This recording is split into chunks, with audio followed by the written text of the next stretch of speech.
Innal hamdalillah nahmaduhu wa nasta'inuhu wa nastaghfiruh wa na'udzu billahi min syururi anfusina wa min sayyiati a'malina may yahdihillahu fala mudhillalah wa may yudlil fala hadiyalah wa asyhadu an la ilaha illallah wahdahu la syarikalah wa asyhadu anna muhammadar rasulullah alladzi la nabiyya ba'dah amma ba'd.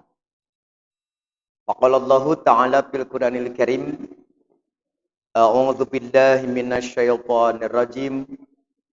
Wa'tasimu bihablillahi jami'an wa la tafarraqu al-ayah. Wa qala Rasulullah sallallahu alaihi wasallam, alaikum bisunnati wa sunnati al-khulafa ar-rasyidin al-mahdiyyin al-hadits. Sembah sujud pangabdian pamujaan tinuju wungkul ka Allah Rabbun Ghafur nu maha welas nu maha asih nu neteskeun hidayah rahmatna ka sahabae nu ibadah nurutkeun galur rasulna.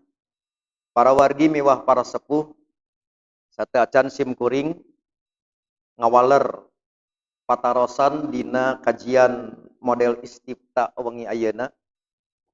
Langkung tiri payun simkuring neda widi jalaran gunem catur ieu gempangan ditungkulan ku wargi-wargi urang di luar komunitas kaum Sunda anu teu ngartos bahasa Sunda.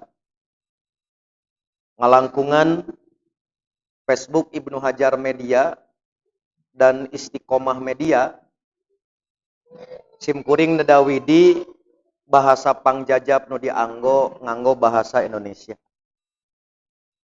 Bapak Ibu dan para mujahid ilmu, terkhusus para sesepuh, Bapak Haji Ade, Bapak Guru Maman, begitu juga para pimpinan jamiah yang alhamdulillah qadarullah dalam beberapa rencana untuk bersua ke PC Persis Pameungpeuk belum ngajodoh ku Allah Subhanahu wa taala, khususnya saya bisa dipertemukan dengan ketua PC sehingga malam hari ini ada dua amin. Aminayan. Begitu juga yang tak kenal lelah di dalam melangkah memberikan dukungan terutama bagi jihad jamiah. Bapak DKM, Ketua DKM Pak Amud, Ketua PJ sayang Pak Denny, dan tak lupa peran serta yang demikian besar dari Bapak RW, Bapak Nono. Dan saya juga turut takziah atas kewafatan Auden sebagai mantu dari Mujahidah Ibu Piah. Semoga almarhum diampuni segala khilafnya, diterima amal ibadahnya, dan keluarga yang ditinggalkan diberi ketabahan dan kesabaran di dalam menghadapi musibah ini. Tak lupa juga Mujahidah Ibu Yati dan Bapak Ibu yang tetap semangat di dalam merawat identitas dan kepribadian sesuai petunjuk syariat dengan tekad dan ragam ikhtiar yang kuat. Di antaranya belajar dan syiar ilmu-ilmu syariat. Tidak ada pujian yang paling pantas terucap dari lisan selain alhamdulillah, karena atas kudrah, irodah, serta inayah Allah Subhanahu wa ta'ala, kita dapat kembali bersua setelah kita jeda dalam pertemuan terakhir yang saya juga sudah lupa. Kita mudah-mudahan pertemuan kita pada malam hari ini yang diiringi dengan turunnya rahmat Allah berupa hujan menjadi wasilah di dalam meningkatkan derajat mulia di hadapan Zat yang Maha Kuasa agar kita senantiasa istiqomah di dalam mengawal setiap langkah demi izzah Islam wal muslimin, terkhusus melalui wadah jam'iyah. Bapak Ibu yang dirahmati Allah, seperti yang telah dipublikasikan di beberapa cabang atau PJ, selain kajian dalam bentuk taklim, maka sebagai bagian dari usaha Dewan Hizbah, khususnya saya dengan Ustadz Jae, membuka kajian dalam model istifta, tanya jawab seputar agama, terutama yang berkenaan dengan keputusan jam'iyah, baik melalui sidang Dewan Hizbah maupun keputusan-keputusan atau fatwa yang sudah disepakati dalam rubrik istifta majalah Risalah. Dan seperti yang tadi disampaikan, bahwa kajian istifta ini tak akan dibubarkan kalau pertanyaan belum mencapai 1000. Karena akan dijawab oleh MC. Nah, sudah masuk sampai kepada kami kurang lebih pertanyaan 23. Tapi hebatnya orang pemengpek, Ustaz. Dari 20 tilu itu jawabanana 100.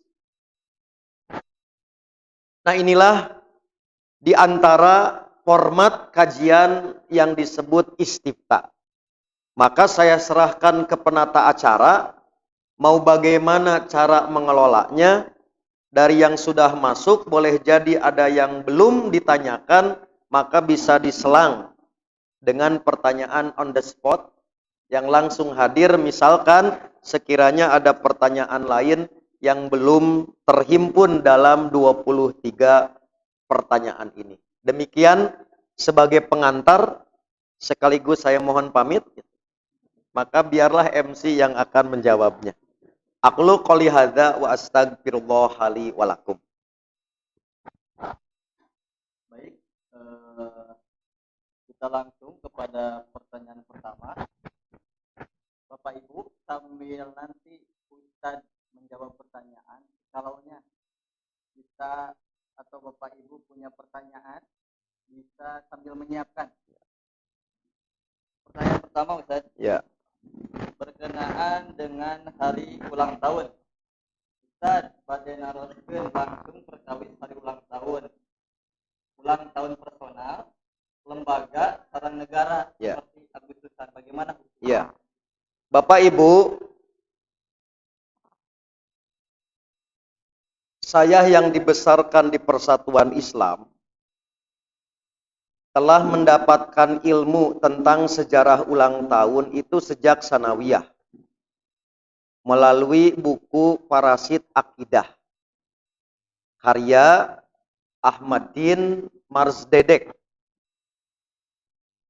Dari situ kita mendapatkan satu ilmu yang sangat jelas, dilihat dari sejarah, bahwa ulang tahun dalam pandangan Islam, kelahiran itu bukan untuk diperingati, tapi jadi peringatan. Saya ulangi Bapak Ibu, kelahiran bukan untuk diperingati, tapi harus menjadi peringatan. Apa peringatannya? Semakin nambah umur berarti jatah hidup semakin berkurang. Itu yang pertama. Inilah yang diingatkan oleh Quran. Faja'alnaha nakala lima baina yadaiha wa ma khalfaha. Tiap kejadian kami jadikan sebagai nakala. Nakala itu tankilan, pelajaran, contoh. Supaya apa? Yaitu menjadi pelajaran bagi generasi yang mengalami, wa ma khalfaha, dan generasi yang mendatang. Khusus bagi orang yang bertakwa, wa mau'idhatal lil muttaqin. Kejadian yang dialami oleh personal atau oleh komunal, oleh masyarakat harus menjadi mauidhah bagi orang-orang yang bertakwa. Itulah petunjuk Islam yang seharusnya terhadap kelahiran. Bukan diperingati, tapi harus jadi peringatan. Nambah umur, hakikatnya jatah hidup semakin berkurang. Dua, dilihat dari sisi sejarah. Maka di luar Islam, menempatkan kelahiran itu bukan sekedar seremonial, tapi menjadi keyakinan ritual. Maka bagi mereka kelahiran seseorang itu sakral. Niup lilin, motong bolu, itu mah sekedar rangken. Tapi keyakinan terhadap kelahiran itu bagi mereka itu adalah akidah. Bagian dari ibadah. Berarti kelahiran diperingati dalam Islam hukumnya haram. Karena menyerupai yang disebut dengan tasyabuh dengan orang kafir. Maka disitulah Nabi sudah mengingatkan, man tasyabbaha biqaumin fahuwa minhum. Barang siapa yang menyerupai suatu kaum, fahuwa minhum, maka yang bersangkutan akan menjadi bagian dari mereka.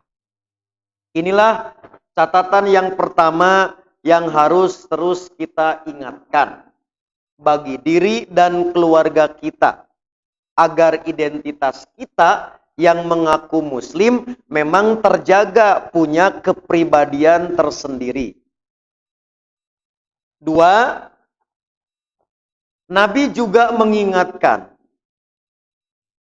bahwa la taqumu sa'ah, tidak akan terjadi kiamat hatta ta'khuda ummati bi akhdil qurun qablaha. Tidak akan terjadi kiamat sampai umatku mengikuti umat-umat sebelumnya shibron bi shibrin, sejengkal demi sejengkal, diro'an bi diro'in, sehasta demi sehasta. Lalu Nabi ditanya, siapa mereka wahai Rasul? Siapa lagi kalau bukan Yahudi dan Nasrani? Maka apa yang Nabi khawatirkan, Nabi isyaratkan, kemudian terjadi di sebagian kaum muslimin dengan mengganti nama ulang tahun menjadi syukuran. Sampai doanya ku bahasa Arab, barakallahu fi umrik. Semoga Allah memberkahi pada umurmu. Nu itu happy birthday, gentos selamat ulang tahun, karena bahasa Arab barakallahu fi umrik, maka tidak merubah hakikat. Inilah sekali lagi hukum ulang tahun pribadi. Sementara untuk lembaga atau negara ada sejarah yang agak berbeda dengan kelahiran pribadi. Antara lain, maka hukum ulang tahun lembaga atau negara itu tergantung rarangken. Jika kita tempatkan hanya sekedar urusan keduniaan, tanpa adanya keyakinan keutamaan, selama acara dan bentuknya tidak ada kemaksiatan, maka kembali kepada hukum asal, al-aslu fil asya al-ibahah. Hukumnya boleh, tak terkecuali 17 Agustusan. Maka yang pokok ditempatkan tanpa ada nilai abdoliyat lain, acarana sing balik. Itulah sekali lagi yang membedakan ulang tahun lembaga berdasarkan sejarah. Lalu ada pertanyaan, naha di versi setara aya ngayakeun Contoh seperti milad. Karena acarana keur kiruh. Engke hiji saat mun geus ku para mujahid mah dicokot Agustusanana. Maka Agustusan syariah. Bukan berarti kita mengharamkan, tapi kercampur anu teu puguh. Maka Dewan Hizbah di dalam majalah Risalah menetapkan hukum asalnya Agustusan itu mubah. Kecuali di situ ada tabdir, ada penyimpangan syariat, maka hukumnya bisa menjadi haram. Begitulah kira-kira cara Persis menetapkan hukum kelahiran pribadi dengan kelahiran lembaga dan negara dilihat dari sisi sejarah dan format atau model acara. Cukup ya? Datos palalinter lah orang sayang, orang pamengkut. Malahan ulama-ulama Persis terdepan dulu saja. Ya, jadi dulu itu perlu nanti saya sampaikan, karena kemerdekaan ini bagian dari rasa syukur atas kekuasaan Allah.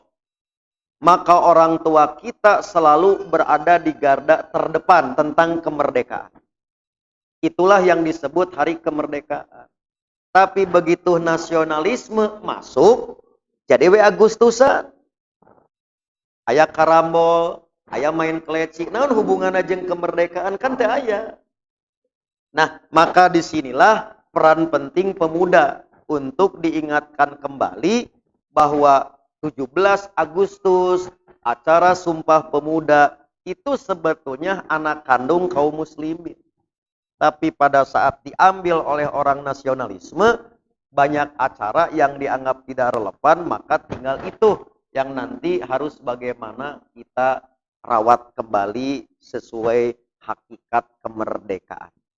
Sementara itu, jawaban yang nanti jelasnya bisa dibaca di majalah Risalah, wawancara Sekretaris Dewan Hizbah, Ustadz Jae, dan juga di Persis TV. Pembahasan keputusan Dewan Hizbah waktu itu diwakili oleh Ustadz Wawa sebagai wakil sekretaris Dewan Hizbah. Saya kira begitu, Sadiman. Untuk pertanyaan nomor 1. Baik, Bapak Ibu. Pertanyaan nomor 200. Nomor 200. Pak Ustadz, setelah ruh manusia dicabut malaikat, ruhnya disimpan di mana? Ya. Kemudian apakah para ruh di sana bisa saling berkunjung yang telah meninggal misalnya? Ya. Dan mengetahui perihal keluarga yang ditinggalkan di dunia. Bapak Ibu, ieu hebatna sad orang pamengpeuk. Bertanya sesuatu yang amin muhtar wae teu ngalaman. Acan ngalaman geus ditanyakeun teteh hebatna orang sayang palalinter. Nitah pinter ka ustad. Sagala ditanyakeun, emangna ustad teh cowok apakah gitu kan. Kita sagalanya gitu. Lihat Bapak Ibu. Urusan ruh termasuk perkara gaib. Wilayah akidah. Maka Dewan Hizbah telah mengajarkan prinsip dan metode membicarakan perkara gaib tidak boleh tanpa dalil yang sahih dan shorih. Sahih kedudukannya, shorih itu tegas penjelasannya, tidak multi tafsir. Karena sekali lagi ini perkara gaib, amin muhtar tidak boleh menggunakan pikiran menjawabnya, tetapi merujuk kepada sabda Nabi, antara lain yang diriwayatkan oleh Imam Ahmad, disampaikan oleh Al-Bara bin Azib, yang kami kutip di nomor hadis Musnad Ahmad 17.803. Ringkasnya Bapak Ibu, setelah seseorang wafat, maka jika dia orang mukmin, ruhnya itu dibawa oleh malaikat pencabut nyawa dan disambut oleh para malaikat dengan wangi yang demikian semerbak. Bahkan dalam hadis lain, begitu mendengar si A wafat, malaikat sudah berjejer mau menyambut kedatangannya. Lalu setelah itu disuruh oleh Allah, catat dia di Iliyin. Maka setelah itu kemudian dikembalikan kepada jasad saat di alam barzah untuk tanya jawab kubur. Dalam hadis Bukhari, dimasukkan ruh itu ke jasad. Jangan nanya jasad orang pamengpek. Pokona mah ruhna diasupkeun kana jasad, lalu ditanya man robuka, mana biuka, ma ilmuka bihada rojul. Kalau dia orang yang beriman, maka dia menjawab, setelah itu 6 solihan. Tidurlah dengan tenang sampai nanti ditiupkan sangkakala. Itulah ruh orang yang beriman. Ada fase yang disebut rihlah, tamasya ke malaul a'la iliyin, lalu dikembalikan untuk soal jawab di alam kubur. Sanes di kuburan kade, di alam kubur, alam barzah. Kita percantan digali kuburanana eueuh. Eta mah kuburan, ieu alam kubur barzah. Sekarang sebaliknya kata Nabi, maka jika dia orang kafir, nasiruhnya ini begitu dibawa malaikat narolak, tercium bau, sehingga setiap kali disodorkan semua pintu langit menutup, dan disuruh oleh Allah dicatat di sijin. Yang tadi mah iliyin, nu ieu mah sijin. Setelah itu dikembalikan, dilempar, dialungkeun. Nu tadi mah dipersilahkan, nu ieu mah dibalangkeun. Masuk lagi ke jasad di alam barzah, terjadilah soal jawab tentang yang sama. Kenapa engkau, siapa Tuhanmu? Tidak tahu. Siapa nabimu? Siapa orang ini? Duka da batur kitu ahmilu we gitu. Gendir. Banyak pakai gitu. Kalau buat urusan tadi zakat, urusan kencing, najis, terbersih tina najis. Bahkan dihimpit oleh sempitnya liang lahat sampai terdengar jeritan, tulangnya remuk, tidak ada yang mendengar kecuali sakolayan, yaitu jin dan binatang. Manusia tidak mendengar. Terus aya nu ditemani dengan ular piton maha besar anakonda. Begitu ditanya sahamane, saya adalah harta yang dulu tidak pernah dikeluarkan zakat. Nah, jadi itulah yang disebut proses ruh. Begitu dicabut, dibawa dulu, rihlah, lalu dikembalikan. Terjadi soal jawab. Yang ini tidur tenang, nanti dibangun, ya disiksa terus. Sampai jeda pada saat nanti sangkakala untuk menerima hisaban yang sesungguhnya di alam akhirat. Inilah yang disebut proses di alam barzah dan iliyin serta sijin. Begitu Bapak Ibu ringkasnya dalam riwayat Imam Ahmad. Kemudian yang kedua, karena pertanyaan satu mengandung tiga. Eta pinter teh Sar. Orang mah hiji nu nanyana patarosana tilu. Apakah ruh saling berkunjung? Sekiranya Bapak Ibu, yang dimaksud saling berkunjung itu di alam kubur menggunakan kain kafan, seperti yang disebutkan di dalam beberapa hadis.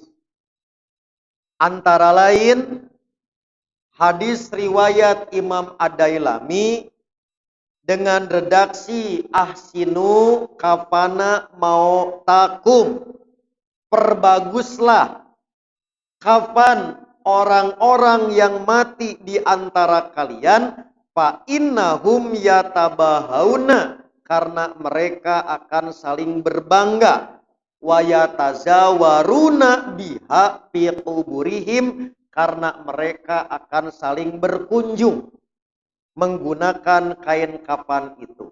Jika ini yang dimaksud dengan pertanyaan, maka hadisnya dhaif.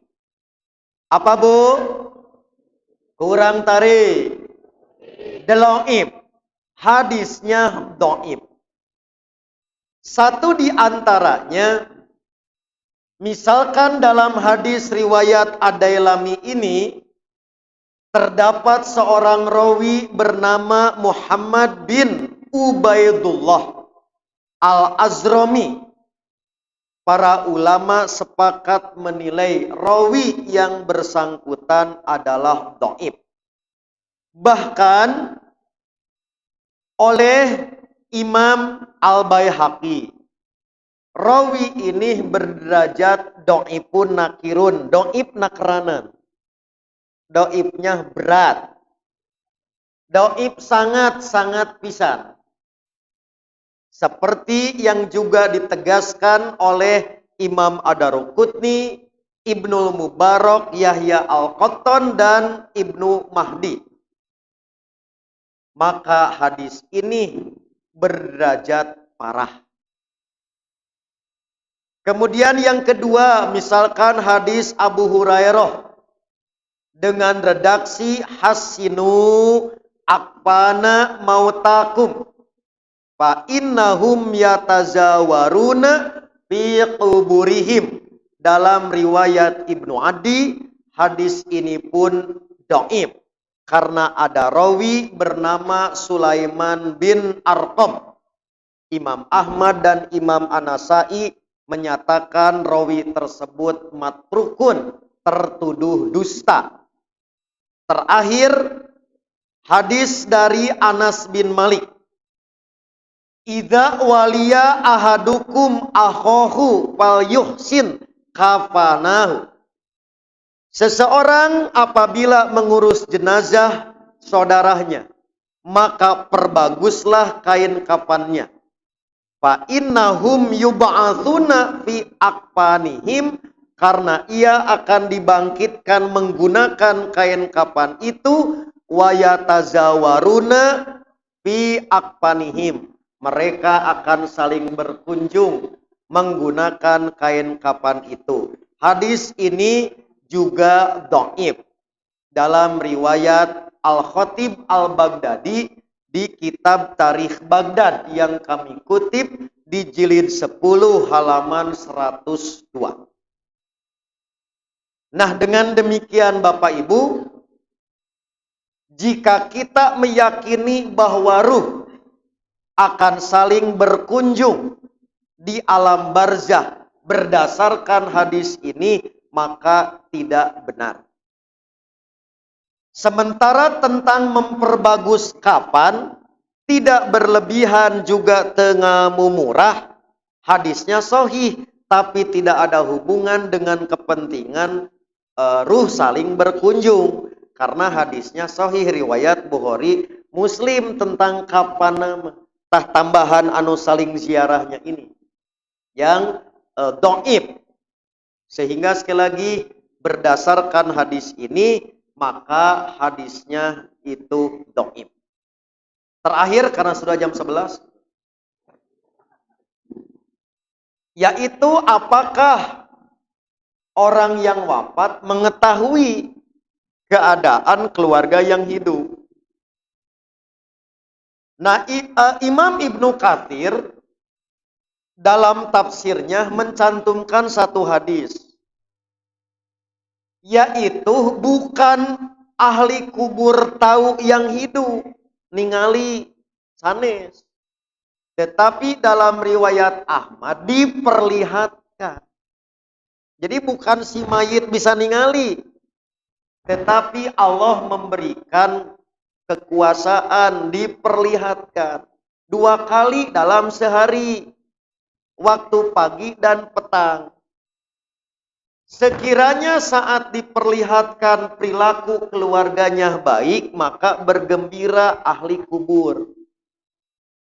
Sekiranya begitu diperlihatkan ke lamyabres, teu ecreg, maka bersedih hati penghuni kubur. Jadi bukan melihat, diperlihatkan.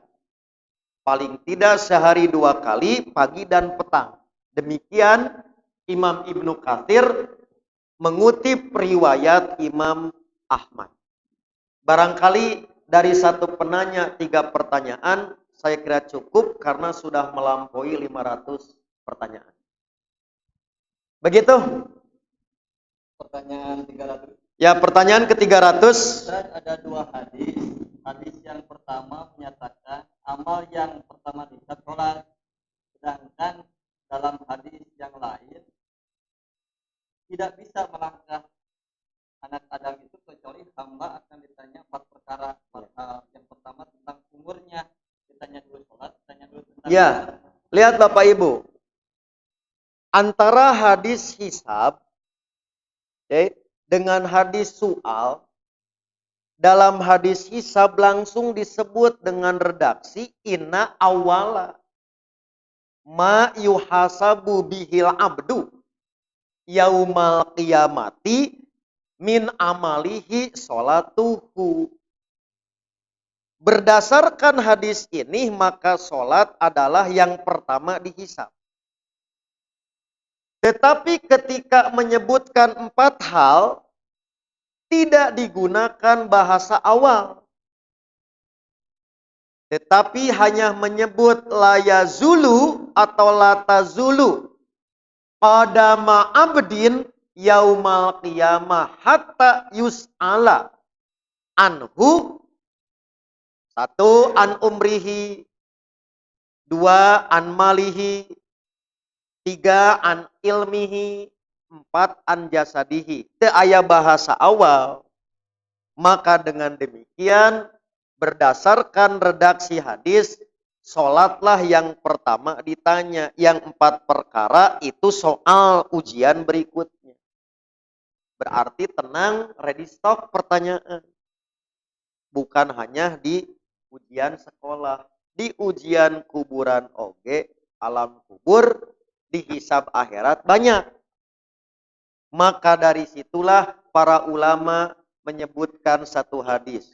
Kebanyakan ahli surga orang miskin. Sebab eueuh hisabeun. Hidup orang miskin. Ari nu beunghar mah apa nu boga mah lila. Di perona teh lila. Dicek ieu boga harta ti mana. Nganjukna ti saha. Gitu Bu, saya nu mayarna. Aya teh nu mayarna gitu. Saya tak.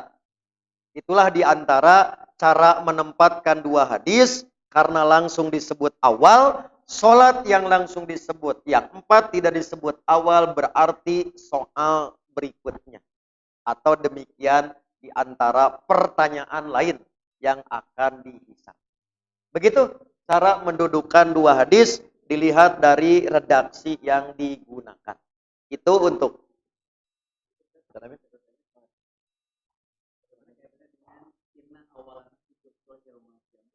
ya. Jadi inna awalal yukdo, satu diantaranya adalah menyangkut pembunuhan. Nah maka para ulama membagi kalau awala yuhasabiu itu berkenaan dengan hak Allah. Kalau awalun nas yukdo, hak manusia. Tentang kedoliman, tentang urusan pembunuhan. Nah itulah yang dimaksud awalu yukdo. Berarti itu dihisab yang pertama kaitan dengan hak Allah. Maka yang dihisab pertama berkenaan dengan muamalah. Maka itulah awalu mayus alunas mayukdo itu kaitan bab muamalah. Kedoliman, urusan hak-hak manusia, termasuk yang dihisab awal, maksudnya hubungan jeung jalmi. Nu salat mah dengan hak Allah. Begitu, Ustaz? Ya. Yang berikutnya tentang kejamihan. Ya.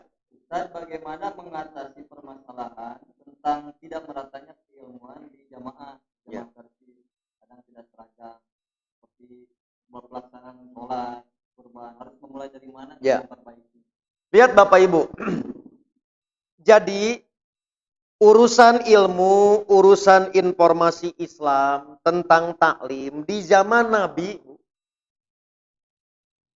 tidak pernah tercatat 100% sahabat mendapatkan informasi seragam dalam satu waktu yang sama. Uniknya justru yang sering absen para gegede.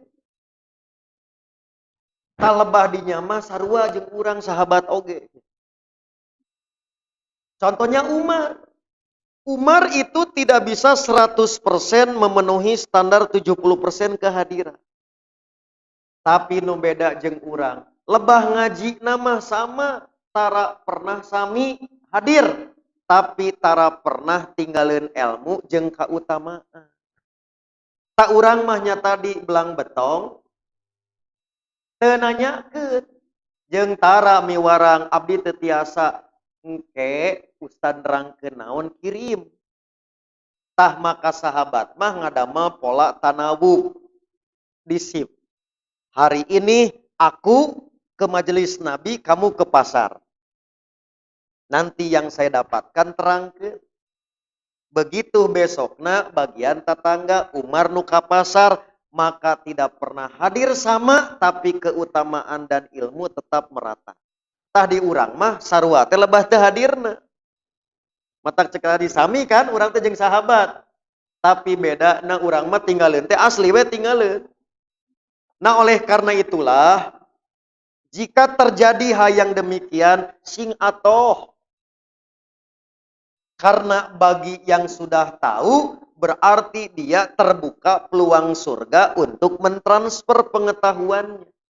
Itulah sabda Nabi, liyuballighi syahidu al-ghaibah. Orang yang hadir, orang yang sudah tahu buru-buru sampaikan. Berarti tidak merata membuka peluang surga bagi mereka yang sudah dapat. Ini pertama yang harus menjadi spirit, tidak merata bukan kekurangan tapi peluang. Cing atoh teu rata teh gitu. Lamun rata kabeh ustad bingung rek nerangkeun naon. Kabeh jadi ustad. Kan bingung kan? Nerangkeun ieu geus gitu kan. Ustad tungtungna pangsiun. Ustad loba nganggur ke bahaya. Nah itulah hikmahnya. Tidak merata berarti terbuka peluang adanya tabligh. Dua, dalam konteks manajemen organisasi. Jelas Bapak Ibu, yang paling penting terutama meratanya informasi dan pemahaman tentang keputusan jam'iyah. Tah nu ieu mah metode tanawub atana pinaroskeun prayogi dilakukeun. Contoh, dari Dewan Hizbah sudah ke PP karena Dewan Hizbah tidak punya kewenangan menyebarkan langsung. Dewan Hizbah itu adalah produsen, tapi jadi keputusan jam'iyah bila sudah ditanfid oleh PP, maka PP lah yang menyebarkan. Tos dugi ka cabang, tapi can nepi ka PJ, maka PJ ngecek ka PC, cek ka PC. Tos aya teu acan. Di PJ teu acan ka anggota kantun ngecek. Indah saling mengingatkan, saling bertanya. Nah itu masalah manajemen. Khususnya di organisasi. Kami sendiri di Dewan Hizbah, sekuat tenaga ragam cara dan model dilakukan. Dari model bentuk manual, berbentuk buku, disosialisasi, bedah buku di mana-mana, levelnya bisa beragam. Kalau perlu tingkat PJ, Dewan Hizbah mau pilih-pilih level. Begitu juga lewat media digital. Paling tidak tiap Rabu sore ada sosialisasi lewat Persis TV. Lewat majalah Risalah, lewat grup WhatsApp. Bahkan sekarang risalahnya sudah berbentuk digital, bisa dibaca di HP, rubrik Istifta. Saya percaya bagi orang pamengpek, sayang khususnya majalah risalah pasti tos katabul. Di luar kepala komo ibu macoel sambal, pasti ya. Oke ya, tetapi sekali lagi tidak ada yang sempurna dalam ikhtiar manusia. Sudah demikian all out, ayak wae celah, maka celah ini adalah bagian. Oke, sudah. Berarti sebabnya tidak rata. Beda lagi lamun ngahajah yang beda. Tos apal itu keputusan jamiah Dewan Hizbah siga kieu kewe embung tata mah beda soal. Maka yang demikian urusannya urusan kebijakan. Biasana kumaha ku PJ. Lamun aya beda, hayang beda tidak menerima, silahkan ajukan Dewan Hizbah terbuka. Tiap hari Rabu ngantor di Piade, antar ke ketua PJ. Boleh. Bahkan ada keputusan Dewan Hizbah yang orang sayang menerima. Naon terlalu lemah Dewan Hizbah berkeputusan. Dewan Hizbah terbuka 24 jam untuk menerima koreksi jika ada hujah yang lebih kuat. Eta mah beda bab, sanes merata. Tos apal, tapi punya sikap yang berbeda, maka itu kewenangannya di jamiah. Begitu, Kang Iman, satu di antara cara untuk terus saling mengingatkan, saling melengkapi, juga saling nge-upgrade pengetahuan, khususnya putusan-putusan jamiah di bidang hukum, Dewan Hizbah pada khusus. Gitu Pak Kinten? Ya. Pertanyaan berikutnya, pertaruhan ada Ya. perkawis imam masjid tos layak kangnya diurang kampung. Soalnya sok dibanding-banding jeung nu saja jadi cenah imam teh imam sokong jongkok Ya. kita diangkatna. Kumaha tamana cenah DKM na kalah we jadi DKM teh tapi jarang imamah. Solusinya kumaha? Ya. Ih, untung keneh aya keneh sokong jongklok. Imam by accident gitu kan, bukan by design gitu. Lihat Bapak Ibu. Jadi yang pertama, baik kita yang dapat kepercayaan jadi imam atau kita yang mempercayakan harus memiliki frekuensi yang sama bahwa imam diadakan untuk sholat berjamaah adalah kewajiban syariat, bukan karena kebutuhan kita. Saya ulangi, adanya imam untuk sholat berjamaah, adanya itu kewajiban syariat, bukan semata-mata kebutuhan makmum. Inilah yang Nabi ingatkan kepada Malik bin Al-Huwairis. Ketika diutus oleh kaumnya selama hampir 20 hari, nyorok di bumi Nabi. Setelah akan pulang, satu di antara nasihat yang Nabi sampaikan, idza kumtum ila sholah, atau idza hadarati sholah, jika kalian akan melaksanakan sholat, atau waktu sholat telah tiba, falya ummakum ahadukum, angkat salah seorang di antara kalian menjadi imam, maka yang lebih utama aqra'ukum Qur'anan, maka yang paling bagus dan paling banyak hafalan Qur'annya. Inilah yang disebut adanya imam bukan kebutuhan makmum, tapi keharusan syariat. Tah imam jeung makmum kedah sami kesadaranana. Oke, maka dalam kasus tertentu untung keneh aya sokong jongklok. Berarti kewajiban agama terlaksana. 2, begitu pula adanya DKM. Punten Bapak Ibu, adanya DKM bukan semata-mata persoalan manajemen. Tapi adanya DKM juga kewajiban agama untuk takmir. Maka takmir ada 2, ada takmir hissiyah, yaitu ngurus urusan fisik. Punten we Bapak ya. Kenapa seorang marbot masjid di hadapan syariat demikian mulia teu pira marbot? Sampai 1 bulan setelah wafat, Nabi merasa kehilangan. Nabi nanya, mana si A tidak ada meninggal. Kenapa tidak diberitahu sama aku? Tadinya para sahabat lah, marbot mah tekedah diwartosen ke ketua PC. Maka Nabi marah. Sampai akhirnya Nabi menyolati di kuburannya. Betapa mulia seorang marbot. Kamu ketua DKM. Iya mah marbot wae yang dianggap karena dia terlibat dalam pemakmuran bumi Allah. Ya Bu? Nah, jadi DKM ini tidak mudah karena kesadaran syariat. Bumi Allah kudu aya nu miara. Piraku bumi Allah kotor. Bumi urang agreng.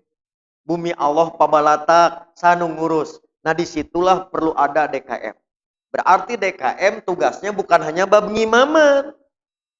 DKM itu lebih luas dalam takmir, hisiah, fisik, maupun maknawiyah memakmurkan kegiatan. Maka itulah yang dilakukan oleh Umar bin Khattab.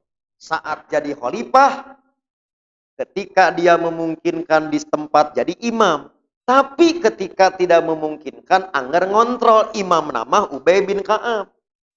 Zaid bin Sabit, termasuk Umar lah yang mempelopori ayat jadwal sholat taraweh berjamaah. Itulah bid'ah Umar.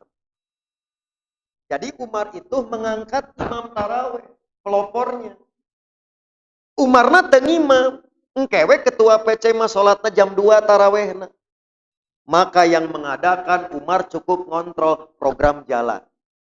Ubay bin Ka'ab 15 hari, Zaid bin Sabit misalkan 14 hari kalau 29 hari Ramadannya. Nah itulah contoh perlunya DKM.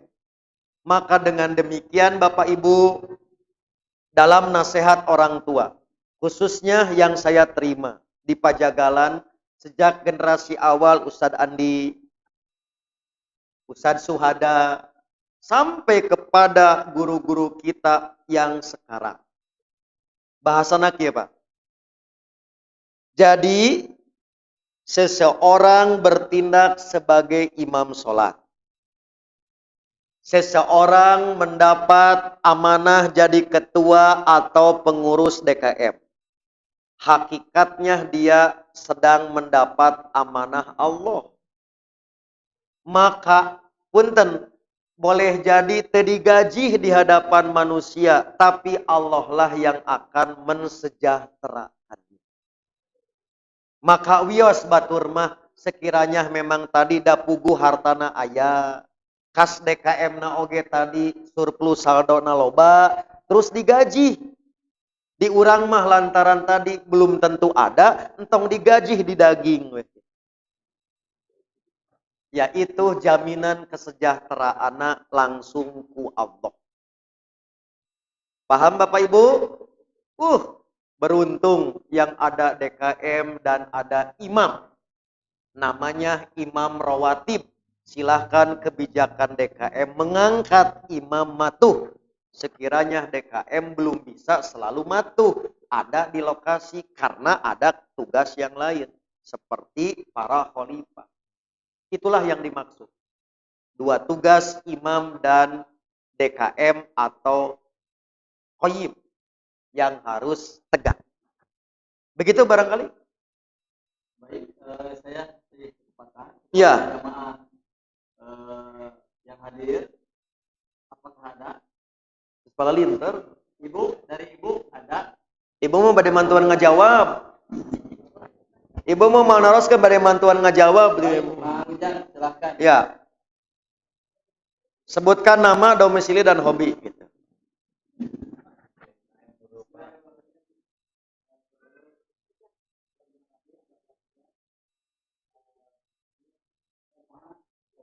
Ya. Narupalah.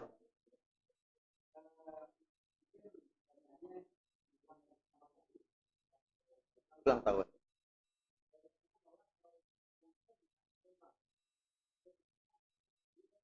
Bisa mubah, bisa bid'ah gitu.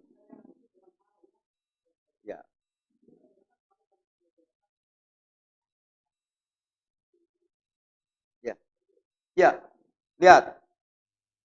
Kenapa tadi kita tidak mengadakan? Sebab kesan Agustusan hari ini dalam tanda petik hura-hura. Itulah yang sering disebut ini rasa nasionalisme. Padahal baheula mah yang disebut kemerdekaan teh ku para ulama. Nah, selama tadi masih campur jeung hura-hura, punten tapi teu aya di pamengpeuk mah. Isuk-isuk tadi misalkan dangdutan, peuting pengajian, maka posisi pengajian sekedar. Nah, itu maksud saya. Sehingga kenapa ditiadakan bukan orang anti, tapi format acaranya yang sedang tidak kondusif. Maka ke depan, cek simpurnya tadi, acara yang disebut 17 Agustus, saya kudu ku ahli masjid. Supados nyari. Paham? Nah, tak ayeuna teh keur kiruh gitu. Bukan goreng Agustusana, tapi cara mengelola. Sehingga tercapun tadi pamengpeung mah teu aya. Ieu mah di Bandung aya keneh tadi nu dieusi ku judi misalkan. Banyak kemerdekaan lamun aya pahlawan da marido. Nah, itu maksudnya. Paham ya? Nah, itulah. Jadi kondisi ini yang sedang ada harus kita perjuangkan ke depan. Agustusan nyeri. Maka ahli masjid panitiana tatos kitu mah aman gitu. Itu maksudnya. Ya. Kemudian istilah HUT juga baru sekarang kan? Ya, itu kan istilah HUT itu kan ke sini. Da kapungkur mah ieu pumpung live streaming ya budak ngora. Saya punya tulisan tentang kemerdekaan. Itu dari mulai tulisan Muhammad Rum, tulisan Buya Nasir, itu di buku Pembela Islam, di Alisan, bahkan sampai ada khusus majalah Masumi yang menerangkan pentingnya kemerdekaan diisi oleh kita. Ternyata apa yang dinasehatkan, pegat ke generasi berikutnya, ditinggalkan. Akhirnya, batur we nu ngeusi. Jadi we hut, da baheula mah tidak ada hut-hutan. Tidak ada. Inilah yang saya katakan di formatnya. Maka saya sering mengatakan, jangan ragukan nasionalisme khususnya orang Persis. Persis mah dibelah dadana NKRI di dalam. Sebab kolot urang nu ngadirikeun Buya Nasir adana NKRI teh. Batur mah karek di bibir, urang mah geus jadi der keyakinan. Siga tong ngaragukeun tentang Persib gitu kan. Persib nu ana, Persis nu aing tah siga gitu kan. Jadi jangan ragukan Garuda di dadaku. Lantaran urang mah lain kana cangkang diajarkeunna kana hakikat. Perjuangan sepuh. Tapi aya PR kurikulum yang hari ini mulai hilang di generasi baru Persis. Sehingga berbangsa dan bernegara teh urang dianggap acuh. Karena acuh ku batur, padahal orang tua kita mah ti heula, matakna RT kudu ku ahli pengajian, per RW-an ku ahli pengajian, pasti piraku jalma soleh. Nah, itu yang harus terus dipupuk. Ini yang hilang dalam perjuangan, dalam tanda petik, menjaga NKRI agar sampai pada niat didirikannya baldatun thayyibatun warabun ghafur. Gitu Pak Ginten? Ya. Baik, pertanyaan berikutnya mengenai fadilah sholat berjamaah di masjid Ya. pada satu kesempatan kita kan tidak bisa. Ya. Lihat gini. Jadi kalau berhitungnya tentang berjamaah, maka berjamaah lebih baik daripada munfarid. 27 dibanding 1. 2 dari sisi tempat. Maka berjamaah di masjid lebih baik daripada berjamaah di luar masjid gitu. Nabi menyebutnya 25 berbanding 1. Jadi 27 perbandingan sholat berjamaah tanpa dibatasi tempat. Tapi membandingnya antara berjamaah dengan munfarid. Tapi kalau dibanding di mana lebih utama berjamaah di luar masjid sareng di masjid. Dalam hadis Muslim itu 25 berbanding 1 bahwa lebih utama di masjid. Berarti kalau tidak ada halangan untuk tidak, kenapa tidak? maka lakukan seperti Nabi, walaupun di perjalanan, tidak di masjid. Sholat berjamaah walaupun di perjalanan, bahkan turun gitu. Sekiranya memungkinkan. Itulah menunjukkan penekanan keutamaan. Jadi intinya tong loba alasan gitu. Keur mah keur henteu terus loba alasan jadi dua salahna. Nah, maka disitulah yang hendak diajarkan, maka Nabi melakukannya sampai dalam situasi apapun ketika memungkinkan, walaupun sisi jalan gitu. Dari situ membandingnya 27 dan 25. Gitu ya. Jadi inilah yang saya sebut, jangan banyak helah. Silahkan untuk dihayati ilmunya.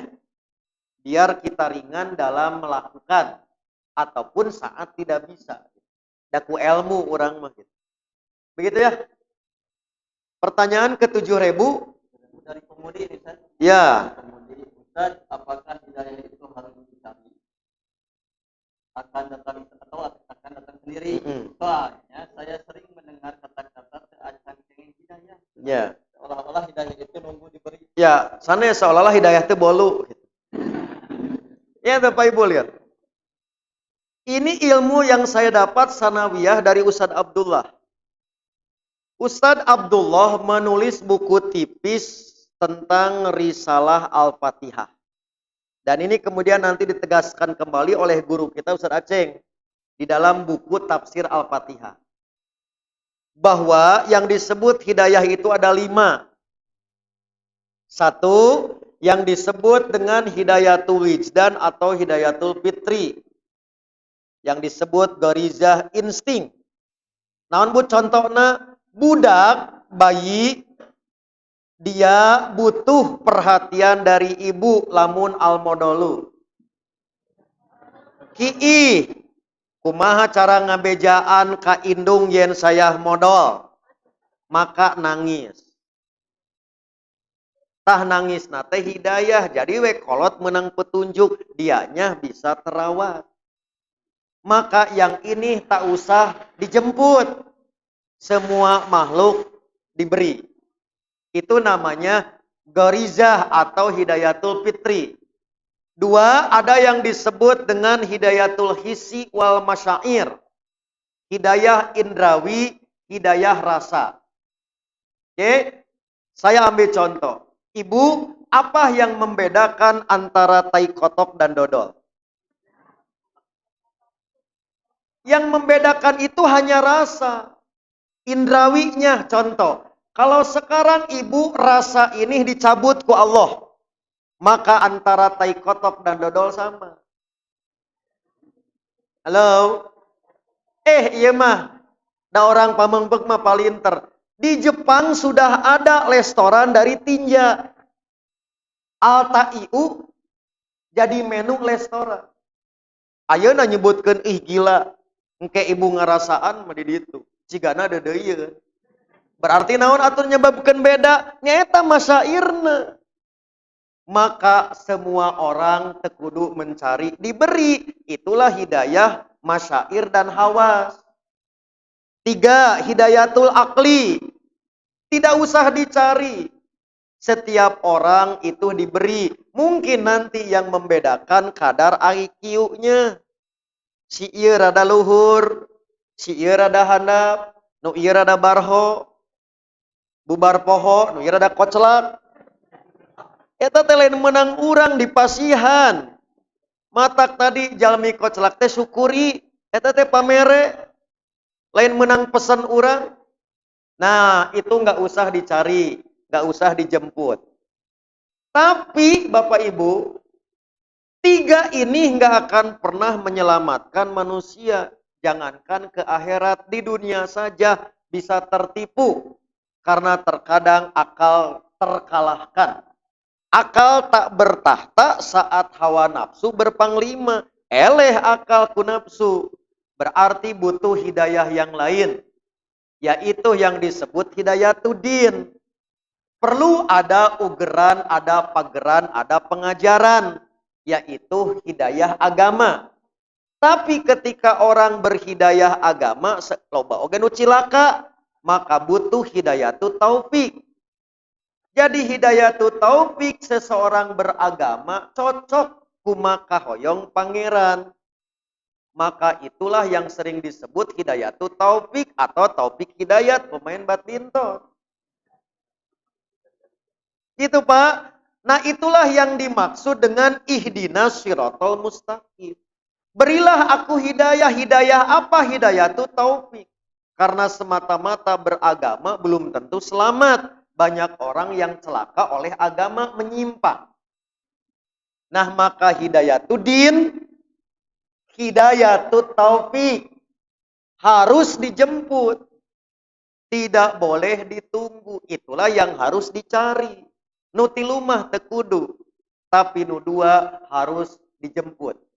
Kewet selamun kenging hidayah. Eta ya usaha henteu gitu. Nah oleh karena itulah. Maka Islam memberikan beberapa contoh. Menjemput hidayah. Hidayatu taufik. Contoh. Yaitu ikhtiar. Bentuk ikhtiar diantaranya doa. Maka Rasul mengajarkan doa. Allahumma inni as'aluka. Ya Allah, aku memohon kepada Engkau al-huda, hidayah. Wattuqa, ketakwaan, wal ifah, wal gina. Maka itulah contoh hidayah itu dijemput. Oleh apa? Doa, karena kita yakin hidayah kewenangan Allah. Dua, cukup ku doa, ada bergerak, ada ikhtiar. Yaitu bersungguh-sungguh. Di dalam mengumpulkan, menempuh sebab hidayah itu datang. Di antaranya belajar. Ngadeketan jalma anu alim. Ngarium jeung jalma anu soleh. Mending bau ustad daripada bau AO. Sanajan can jadi ustad. Ku bauna oge menunjukkan keseriusan dia menjemput hidayah. Itulah yang dimaksud wahadainahu najdain. Kami telah memberikan guidance kepada siapapun. Tah kana raka mah kieu, ieu rambu-rambuna. Kalau dilanggar digebrus. Kalau mau masuk surga, ini rambu-rambunya. Silahkan Anda tinggal pilih. Nah itulah yang disebut dengan hidayah harus dijemput. Tetiasa nunggu. Nu eta mah harus dijemput. Di antaranya itu ikhtiarna. Itu Sediman. Terakhir asli karena sudah jam 12. Ustaz, segala sesuatu sudah ditulis di Lauhul Mahfuz. Ya. Memahami kodok dan qadar yang benar itu bagaimana? Karena usaha gitu. Ya. Hanas bebeakan ibu gitu.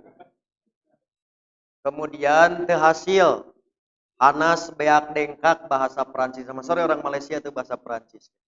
Lihat Bapak Ibu. Engke bab rizki mahnya kita khusus bedah bab pembuka rizki. Ini kita bahas secara umum. Secara sederhana, saya ambil dari Ahasan saja. Di dalam kitab Tauhid atau di risalah sholat. Pengajaran sholat Ahasan. Yang disebut dengan qada adalah ketetapan Allah yang sudah termaktub sejak Lauhul Mahfuz.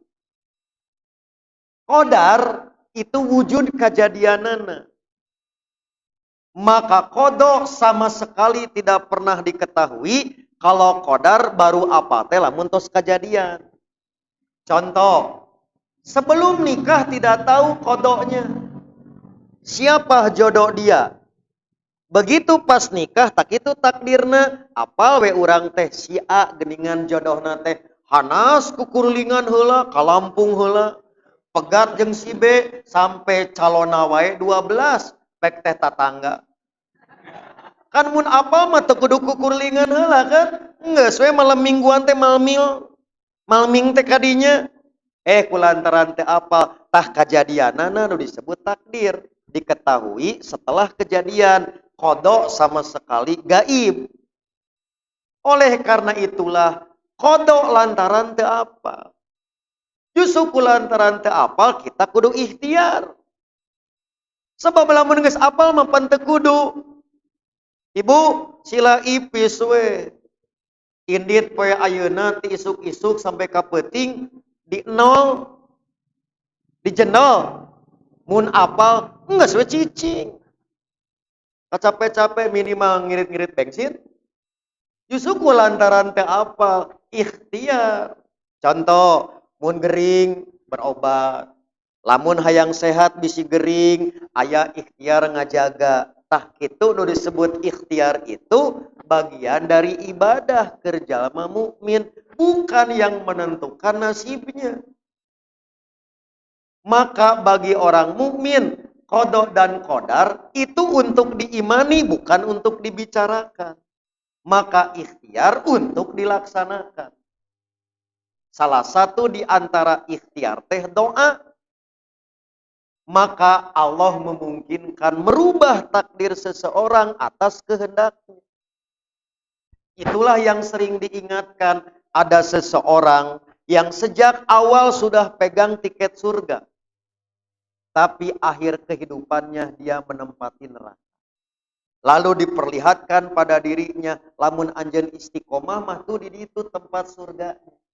Sebaliknya, seseorang yang sudah pegang tiket neraka, ujung penghidupannya berakhir jadi ahli surga, maka di akhirat ditinggalikeun tuh anjeun teh lamun asup neraka teh di ditu tempatna. Itu menggambarkan bahwa ikhtiar bagian dari kemuliaan kita. Allah berkuasa untuk merubah takdirnya. Maka mudah-mudahan dengan ikhtiar kita semakin semangat berusaha. Karena yang diajarkan Islam bukan hasil, orientasinya proses. Maka prosesnya itulah yang akan dicatat dalam amal solih. Bae beunghar oge. Itu bae sukses oge. Karena itu mah harapan jalmi. Oke, sambil contoh terakhir. Ibu, siapa sahabat yang paling sengsara di dunia? Mus'ab bin Umair. Abu Dar masih boga baju. Mus'ab bin Umair itu sampai wafatnya untuk kain kapan pun tidak punya. Ditarik ke atas, tertutup kepala, kaki terlihat. Ditarik ke bawah, kepala terlihat. Itu teh sahabat Nabi. Sorry bro, gitu. Urusan menyangkut qada dan qadar tidak rata sahabat itu. Tetapi kenapa sang miliarder Abdurrahman bin Auf justru sirik dengan kematian Mus'ab bin Umair? Iri. Sebab khawatir, kata Abdurrahman bin Auf, kenikmatanku semuanya telah dikasihkan oleh Allah di dunia. Berarti di surga sudah tidak ada kenikmatan apapun. Mus'ab bin Umair mah ditabung. Kenikmatannya tidak diberikan di dunia, akan dikasihkan di akhirat. Puguh aya sampeureun. Ta Abdurrahman bin Auf mah justru khawatir. Beakeun kabeh dikadunyakeun. Matak saya bertanya ke Bapak Ibu. Bagaimana? Bade Abdurrahman bin Auf? Bade Mus'ab? Tehnya. Tah licikna urang, Pak. Jadi sakapeung punten. Kita ini bukan ngadoa ke Allah tapi ngadikte. Ya Allah. Abdi peryogian ya Allah tapi tong diengkeng ke ya Allah. Margi enjing ade kolektor ya Allah gitu. Eta mah lain ngadoa ngadikte. Makanya saya bertanya, apakah siklus hidup kita mending tadi bu pahit di akhir manis? Atau manis di akhir pahit? Hoyong manis terus, eueuh ti dituna. Ngaranna ge giung nyeri huntu amis wae mah. Nah itulah yang disebut qada, qadar, dan ikhtiar. Naon bu? Bagian dari irama kehidupan untuk diyakini dan tak boleh menyerah ikhtiar. Maka sing sumanget. Naon bu? Lantaran sumangat nate ibadah bukan menentukan hasilnya. Nepi ka si bapak kebayang dagang taraje sa? Atuh dangarana ge taraje mah loba tuh. Paling 2, ditakdirkeun payu ge sabaraha modal jeung batina. Sugan ganti profesi atuh. Geus kolot hayo we dagang taraje. Kalakah urang nu karunya cek si bapa teh karunya nu ningali. Abdi mah kieu teh semangat tiba heula ti keur ngora dagang taraje. Pertanyaanana, dalamun pundung atuh ganti profesi atuh. Henteu kitu we. Ih cek urang nu watir teh anjeunna mah menikmati. Nah, lantaran pikiran urang siga bieu rek payu ti mana ditakdirkeun payu oge ngan sabaraha. Da Allah mah maha kawasa. Tarajena mah teu payu, tapi nu mere ti sisi gigir kan tara bebeja. Mohon Pak, kan tara bebeja aya nu ngeupeulana mah teuh nya. Matakna tong sok pipilueun urusan pangeran. Ikhtiar weh urang mah sing sumanget, maka Allah yang akan membukakan jalan. Hidup sangsara. Oh gitu. Terakhir, bagaimana hukum menerima amplop dari keluarga jenazah sebagai kompensasi karena sudah memandikan dan menguburkan padahal tidak ditolak? Ya, Bapak Ibu, naroskeun saeutik ketawa gede. Kira-kira saeutik mah. Nih, Ustadz Abdurrahman di dalam Istifta. Itu tahun 64 dan tahun 78.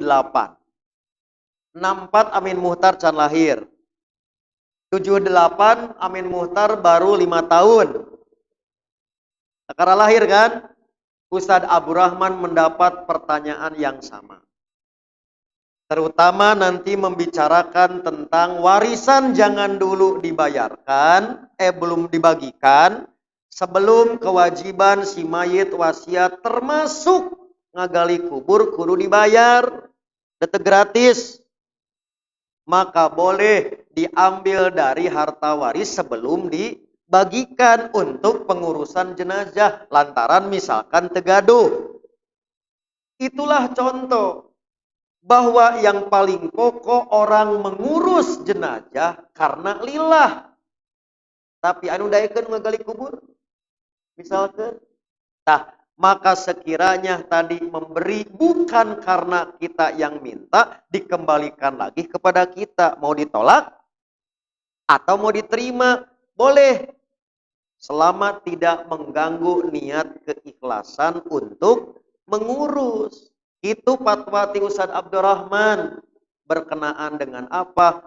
Ngurus jenazah ngagali kudu aya duit nu dikaluarkeun. Teu mungkin lamun teu aya nu dibayar eueuh nu ngurus. Nah di Persis mah bayaran itu tara biasa. Matak punten Bapak Ibu, ulah dipayuneuna masihan mah ka imah weh gitu. Sing badag da ka imah. Nah jadi tara biasa teh naon maksudna ngajaga keikhlasan. Dipaksa senasa di abdi teh alim wae, bae dirina mah alimah pasikeun ka mana gitu. Nu penting mah eusina sanes amplopna. Gitu ya.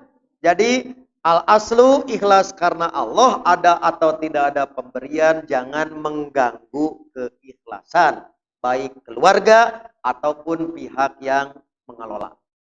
Tadi batur mah ditarif gitu sa. Punten ditarif itu termasuk paket. Paketnya mau paket komplit seperti dari memandikan sampai mengubur. Jumlah menghitung jamaahnya. Karena tadi semakin banyak jamaah, semakin afdol kalau nyolatan, apalagi kalau 40. Maka nanti ditarif per orang berapa, batur mah gitu. Jadi sampai ditarif paket jenazah. Termasuk tadi, apakah mau dibaca Yasin di kuburan, badai ngangok kendi, itu teh lebat paket. Jadi sebutnya bisnis kematian. Nah, di urang mah, itu yang intinya, keikhlasan antara kita dan keluarga yang kena musibah, tidak ada masalah. Kalau terjaga, itulah yang dimaksud. Gitu ya.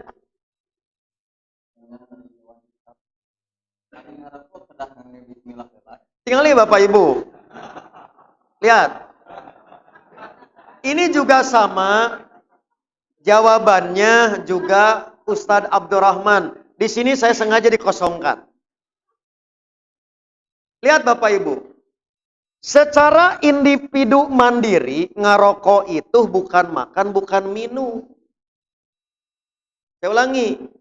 Secara mandiri zatnya, merokok itu tidak termasuk makan dan minum.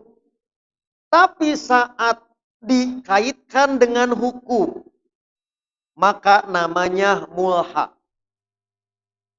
Ketika dihadapkan bab saum, pembatal saum ada syurbun wa aklun. Itu namina mulhaq. Kerta dikait-kait mah daya hukum mah daya kedudukanana. Tapi pada saat dibicarakan hukum, maka ada mulhaq namanya. Nah, maka Ustadz Abdurrahman memberikan perbandingan. Apa al-aqlu? Al-aqlu adalah memasukkan sesuatu ke dalam perut melalui tenggorokan sesuatu yang bisa dan biasa dimakan. Sementara asyurbu minum, memasukkan sesuatu ke dalam perut melalui rongga, kerongkongan, sesuatu yang tidak biasa dan tidak bisa dikunyah. Maka dilihat dari kriteria al-aqlu wasyurbu, maka ar-raqa'u masukna aminu. Gitu. Namanya syurbu. Dilihat dari apa? Sifat al-aqlu dan asyurbu. Nah, jadi badai kamana dihubungkan bismillah teh kitu. Badai kana bab hukum naon? Lamun ku ibu badai dikamakankeun sami, berlaku bismillah, berlaku tadi tangan kanan gitu. Tapi ketika tidak dimulhaq tidak ada ketentuan bismillah kanan kirinya. Termasuk sambil lempang. Maka kedah kamana nyandakna taetan jadi patarosan mah badai dikamanakeun. Mun teu dikamana-mana teh aya hukum. Tentang bab adab al-raqa'u. Ya kapan kedah tadi? Alhamdulillahilladzi ahyana ba'dama kan gitu. Siga bab mimitina bismika Allahumma ahya wa amut. Dan ngarokona bari ngimpi. Nah itu maksudnya kan ketika alhamdulillahilladzi at'amana wa sakona kan jadi panjang. Makanya tentukan mau kemana mulhaqnya. Itu yang dimaksud oleh Ustadz Abdurrahman hukum mandiri dan hukum mulhaq. Oke, terakhir asli. Oke, tiba Bapak ya siaran langsung. Nama, domisili dan hobi.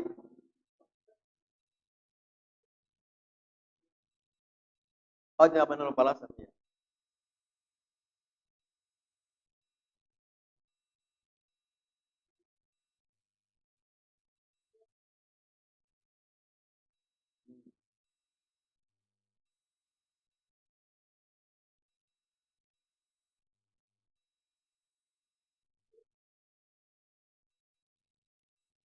Ya. Ya. Ya. Lihat Bapak Ibu. Pertama, penggunaan bintang, sanes bintang. Matahari.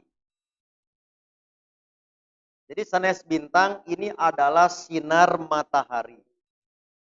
Ya, itu sanes bintang, tapi sinar matahari. Nanti jumlahnya 12 dan lain sebagainya menggambarkan kapan Persis didirikan.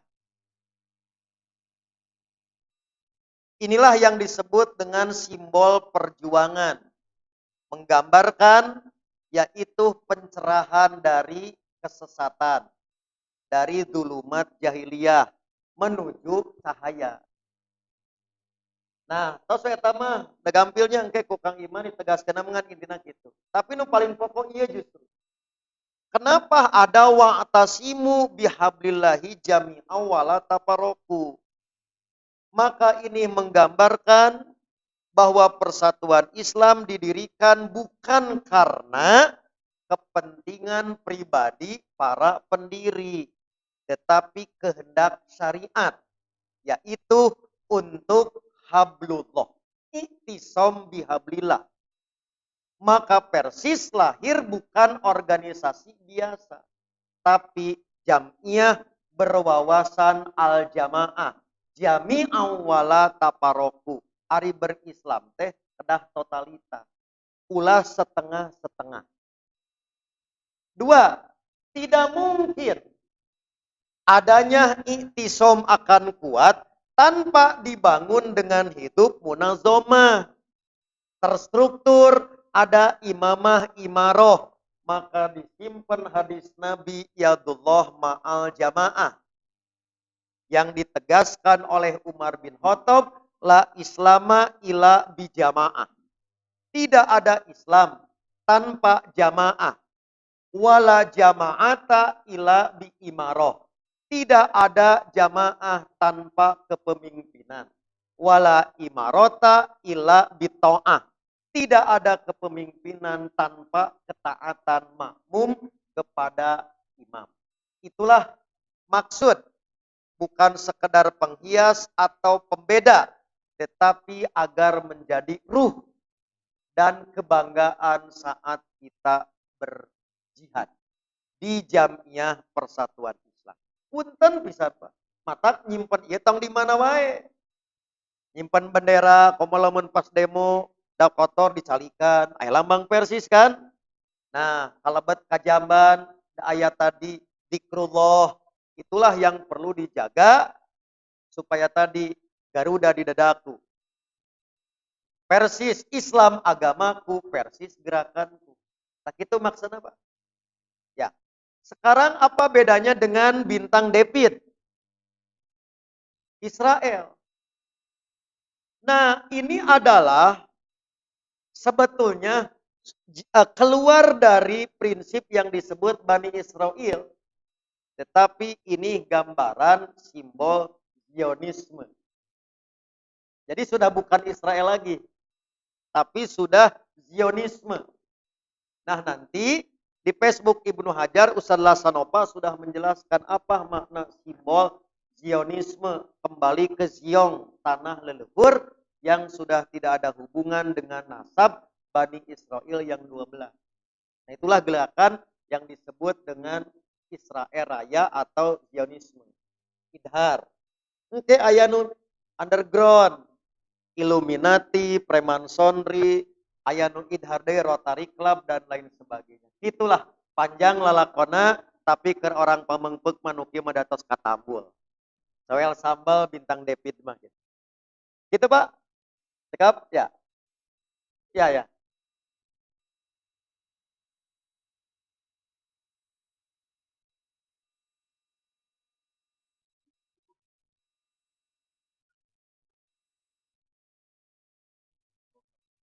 Terus, tinggal pan Arino tadi mah nerangkeun proses rihlahna. Ari bab 7 lengkah mah nerangkeun kapan mau disoal jawabna di alam kubur. Jadi nu tadi mah kitu wih deui tah wihna deui ieu tos aya di alam kubur barzah di mayit nembe engke ukuran ditanya nah 7 lengkah itu yang dimaksud nu ieu mah ruh nu ieu mah jalmina maksudna jalmi nu ngajajab sanes bab perhitungan ruhna mah tos aya diwihkeun deui jadi gambaran waktu yang demikian singkat jadi sanes hakiki 7 lengkah margi upami 7 lengkah hakiki maksudna kan lengkah nu mana kan 40 jalmi yeuh nu nganter atanapi nu calik didinya tadi tanya-tanya. Nah maksudna begitu cepatnya moal diengke-engke.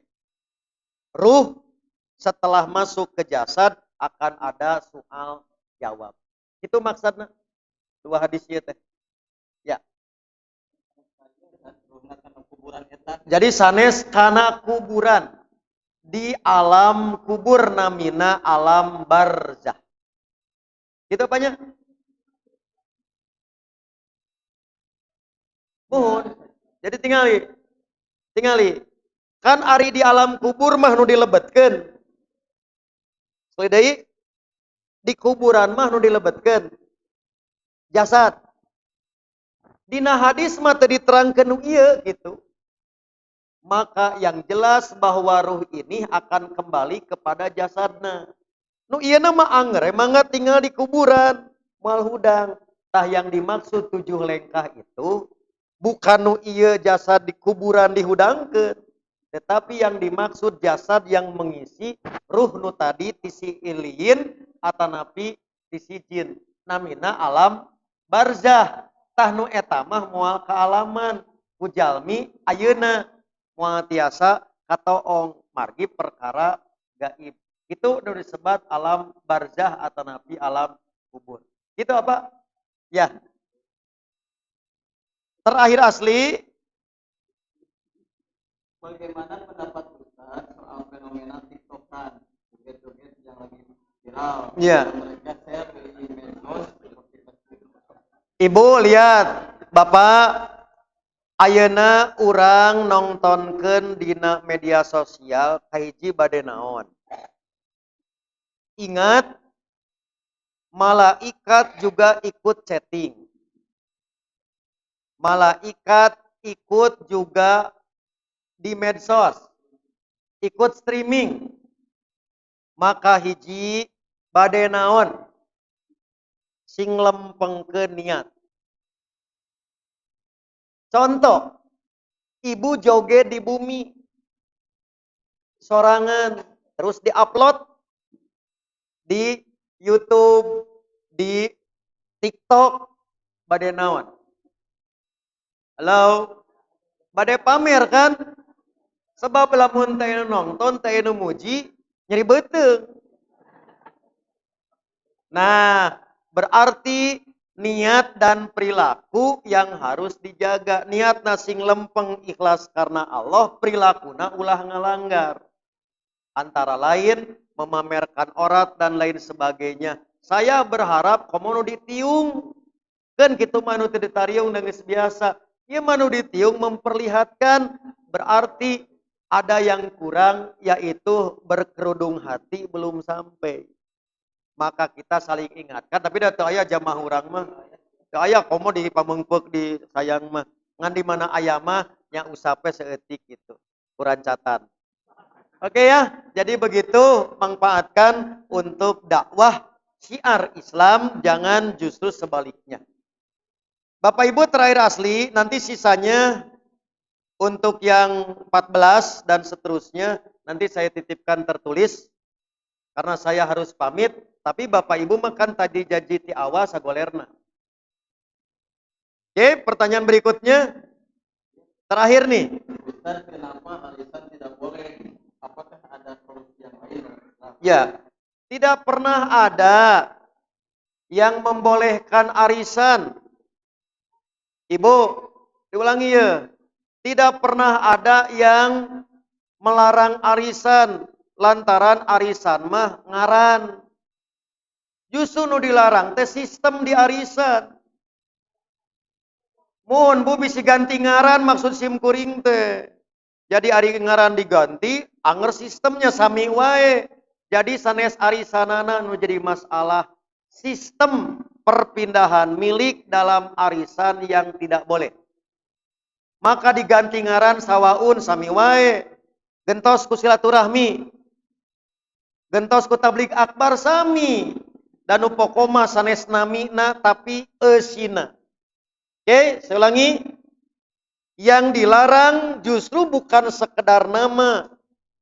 Tetapi isi dalam arisan ada pelanggaran syariat. Contoh. Ibu arisan nabung sanes. Bukan kan semua orang tahu bukan nabung. Sebab andai kata nabung, saat mengambil harusnya sebesar yang dia setor. Sekarang ada kelebihan dari sejumlah nabung, duit saha. Batur kan? Kenapa sekarang ada di kita? Jatuhnya karena koclokan. Itulah maisir. Jadi maisir itu perpindahan milik dari si A ke si B karena jatuhnya undian. Itu teh namina maisir.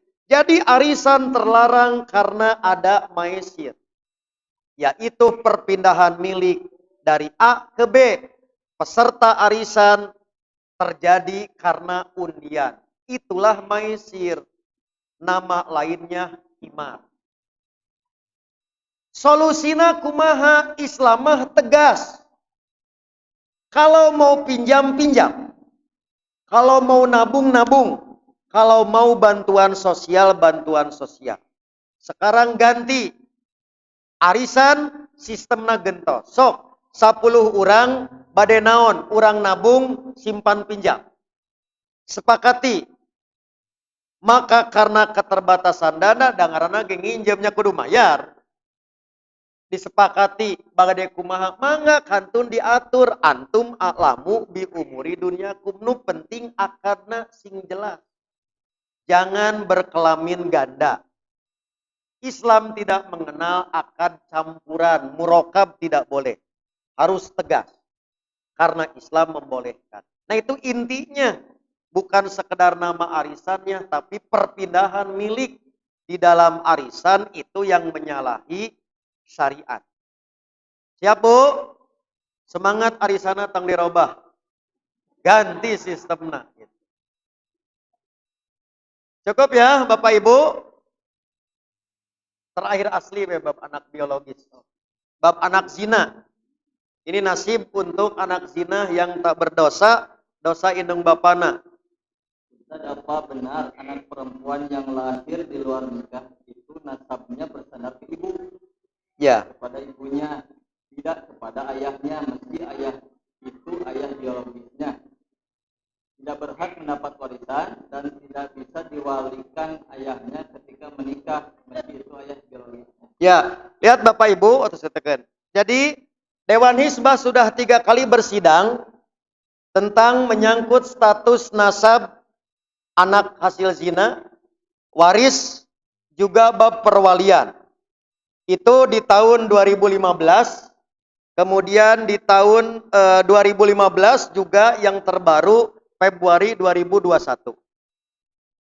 Kesimpulannya Bapak Ibu, 1, perzinahan tidak dapat mengubah status nasab seseorang.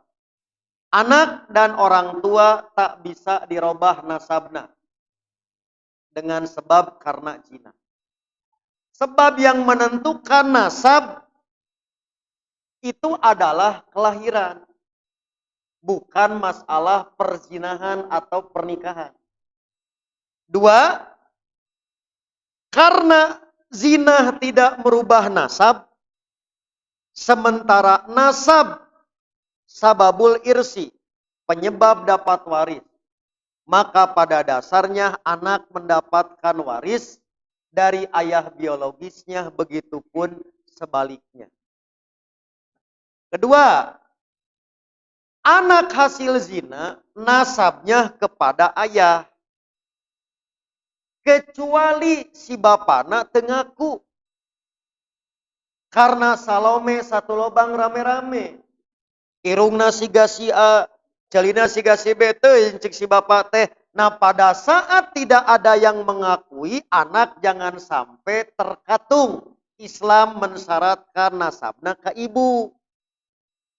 Atau si bapak tak jelas rimbanya. Ayah bapak nanya pasti dalin anak kucing. Tapi si orang tua tidak ada, maka anak harus ada kepastian. Nasabnya kepada ibu, itu yang dimaksud. Kalau dikomplain, ditolak oleh ayah ideologis atau ayahnya tidak jelas, baru dikaibukeun. Itulah yang dimaksud menurut Dewan Hizbah. Adapun hadis yang selama ini dipakai dalil putus hubungan nasab, dikomplain tidak dikomplain putus, waris putus, dalam penelitian Dewan Hizbah hadis-hadisnya dhaif. Antara lain, nanti bisa dibaca dalam tulisan yang demikian panjang dan juga di dalam kajian yang telah saya sampaikan kemarin di Facebook Ibnu Hajar, detil penyebab kedaifannya.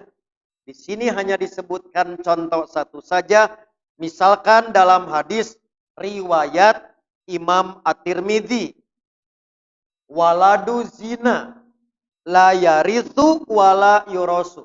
Anak zina tidak bisa jadi ahli waris dan tidak juga mewarisi. Hadisnya adalah dhaif. Antara lain penyebabnya seorang rawi yang disebut Ibnu Lahiyah ketika meriwayatkan hadis ini telah mukhtalit atau ikut. Itulah yang menjadi alasan status nasab dan waris anak zina tetap berlaku kecuali tidak diterima oleh ayah biologisnya, maka nasabnya kepada ibu. Bapak Ibu, karena waktu jua yang memisahkan kita, sisa pertanyaan tinggal 200. Barangkali nanti bisa disusulkan lewat WhatsApp. Sekiranya menunggu pertemuan berikutnya Ahad Sabtu kelima entah kapan lagi, maka bisa disusulkan. Tulisan ini pun kami akan titipkan dan mudah-mudahan bisa dibukukan. Khusus menjadi panduan tertulis paling tidak yang dapat kami ketahui dalam fatwa resmi Jamiah Persis tak terkecuali Dewan Hizbah. Bapak Ibu, akhirnya saya mohon pamit. Mudah-mudahan apa yang disampaikan menjadi tambahan ilmu yang bermanfaat dan mohon maaf atas segala kekurangan. Insya Allah isuk jegening geto kita berjumpa kembali dalam keadaan sehat walafiat. Aqulu qouli hadza wa astaghfirullah li wa lakum. Wassalamualaikum warahmatullahi wabarakatuh. Saya ucapkan jazakumullahu khairan kepada Al-Alamin. Kemudian tidak lupa kepada Bapak Ibu yang telah hadir pada kesempatan kali ini. Mudah-mudahan sehat selalu. Aqulu qouli hadza wa astaghfirullah li wa lakum. Wassalamualaikum